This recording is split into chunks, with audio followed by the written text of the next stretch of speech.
Weight lifting आदि करते हैं उससे बैलेंस बिगड़ता है, गलत तरीके से बैठने से, गलत तरीके से सोने से बैलेंस बिगड़ता है, बहुत ज्यादा जिनके अंदर सेक्सुअल डिजायर्स होते हैं उससे बैलेंस बिगड़ता है। मतलब कई बार जो है रोड पर चल रहे हैं और एकदम से ब्रेक लगा दिया, उससे बैलेंस बिगड़ जाता है। जो मोटे मोटे गद्दे हैं उन पर बैठने से बैलेंस बिगड़ता है। अब ये कितने कारण हैं, उसमें से कोई भी कारण हो सकता है। चलो अब ये अभ्यास है स्ट्रक्चरल बैलेंस के लिए। पहले तो ये ताड़ासन, दोनों ब्रह्मचारियों का बैलेंस तो मैंने फर्स्ट क्लास कर दिया। एक का लोटा लगा करके और एक का ग्लास लगा करके। एक बार तो ब्रह्मचारी घबरा गया था, ये तो करीब 2 इंच पेट चला गया ग्लास के अंदर। तो ये ताड़ासन आराम आराम से करना होता है, एक अभ्यास। फिर इसी में ये तिर्यक ताड़ासन आराम से करें। बैलेंस को ठीक करने के लिए स्ट्रक्चरल बैलेंस एक शब्द प्रयोग होता है। इसके गड़बड़ होने से cervical spondylitis, slip disc, frozen shoulder, ankylosing spondylitis, और ये तो साधारण रोग है, पार्किंसन, पैरालिसिस, और लंबे समय तक ये बीमारी रहती है तो एसएलएमएस ऑटोमिन डिजीज जैसे हो जाते हैं बीमारियां। तो एक अभ्यास तो था ताड़ासन, तिर्यक ताड़ासन। दूसरा वृक्षासन। ऐसे एक अभ्यास को 1-1 मिनट करना है। आज तो हम अभी क्योंकि काफी वक्त हमें इसका डायग्नोसिस और ट्रीटमेंट बताने में लग गया था जी, तो आज हम 10-10 सेकंड करके बताएंगे। एक अभ्यास ऐसे 1-1 मिनट करना अनिवार्य है। 1-1 मिनट करने से अपने आप ही बैलेंस हो जाता है।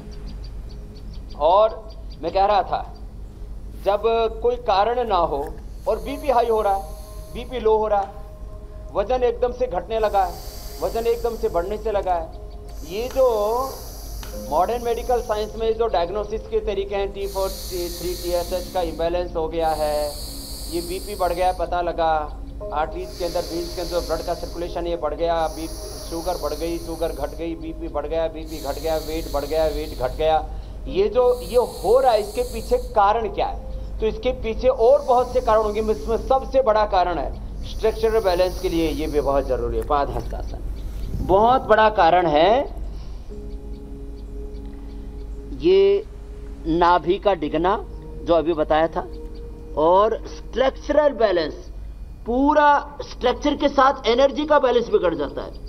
फिर लोगों को बार बार सर्दी जुकाम बुखार, लो इम्यूनिटी। अब कितने बड़े बड़े रोग हैं, माथा घुटनों से ऐसे लग जाए, ऐसे आराम से एक आसन को ऐसे 1-1 मिनट तक करना है। ये पादहस्तासन। फिर ऐसे आराम से थोड़ा सा अर्धचक्रासन, ये स्ट्रक्चरल बैलेंस के लिए बहुत जरूरी है। इतने अभ्यास पर्याप्त है खड़े होकर के। इससे आगे भी कोई करना चाहे तो ऐसे ये आसन भी कर सकते हैं। एक मिनट तक ऐसे बैलेंस बनाना पड़ेगा, ऐसे।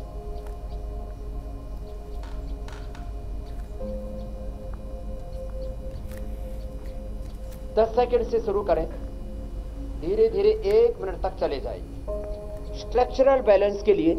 अब देखो स्ट्रक्चरल यदि बैलेंस ठीक नहीं है तो आगे झुकने के बाद माथा घुटनों से नहीं लग पाएगा।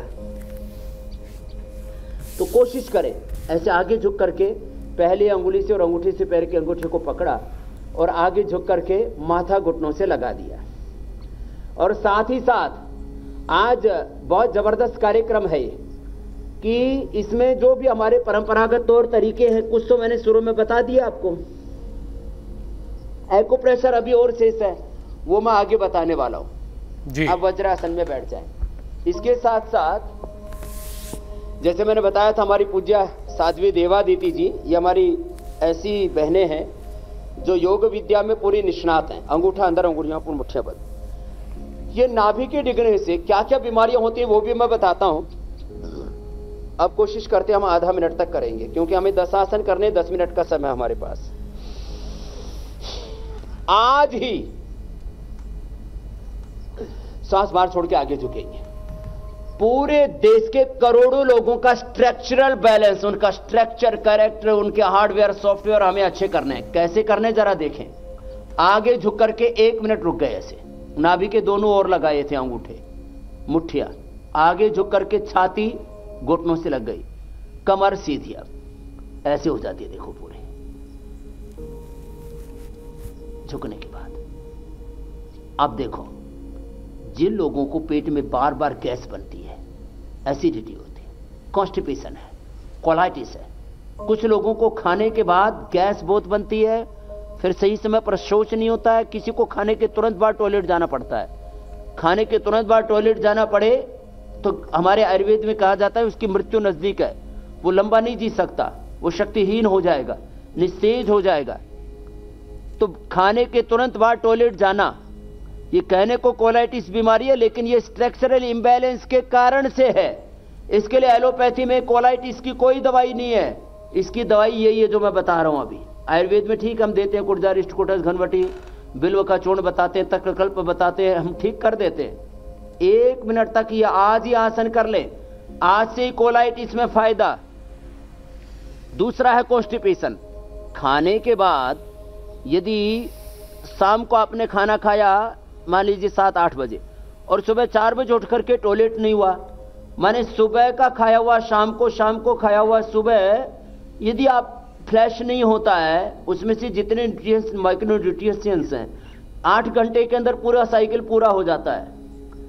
6 से 8 घंटे के अंदर साइकिल जब पूरा हो गया, अलग अलग पदार्थों का अलग अलग डाइजेस्ट होने का टाइम है, तो 6 से 8 घंटे के बाद तो आपको टॉयलेट होना चाहिए। यदि नहीं हुआ है, कम से कम 1 बार नहीं तो 2 बार टॉयलेट जाना चाहिए सुबह शाम। नहीं जाते, क्यों? ये तो 99% लोगों का स्ट्रक्चरल बैलेंस ठीक नहीं है, उसके कारण से कॉन्स्टिपेशन, कोलाइटिस है। बायां हाथ नीचे, दायां उसके ऊपर, देखो ऐसे 1 मिनट तक ये करना।